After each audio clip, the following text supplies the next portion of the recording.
સિદ્ધપુર તાલુકાના દેથડી ગામ નજીક સરસ્વતી નદી કિનારે આવેલું છે સ્વયંભૂ વટેશ્વર મહાદેવ મંદિર। અહીંયા પવિત્ર શ્રાવણ માસમાં દરરોજ હજારોની સંખ્યામાં શ્રદ્ધાળુ દર્શનાર્થે ઉમટી પડે છે। અહીં શ્રદ્ધાળુઓ દ્વારા માનતા રાખવામાં આવતી હોય છે તે પૂરી થતી હોય છે, જેથી શ્રદ્ધાળુ માનતા માનવા અને દર્શનાર્થે ઉમટી પડે છે। જૂના સમયમાં શિવાલય નજીક જગતના કલ્યાણથી પોતાનો દેહ અર્પણ કરનાર મહાન પ્રસિદ્ધ દધીચી ઋષિનું આશ્રમ આવેલું હતું। અહીં અત્યારે દધીચી ઋષિનું મંદિર આવેલું છે। ભગવાન મહિષી વ્યાસે અહીં તપ કર્યું હતું, તેથી તે વ્યાસપીઠ તરીકે પણ ઓળખાય છે। મંદિરની સામે વિશાળ પવિત્ર સૂર્યકુંડ આવેલ છે। અહીં પાંડવોના ગુપ્તવાસ દરમિયાન મહિષી વેદ વ્યાસે બોધપાઠ આપ્યો હતો।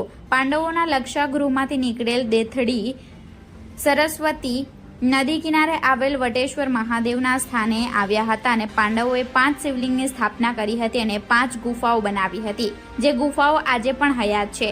અહીં દર સોમવારે શ્રદ્ધાળુઓ માટે ઉપવાસમાં પીવાય તેવા દૂધ પાક ખીરનો પ્રસાદ આપવામાં આવે છે। રિપોર્ટર ચતુરગીરી વૈરાગી બાવા, ગુજરાત ક્રાઇમ ન્યૂઝ, સિદ્ધપુર।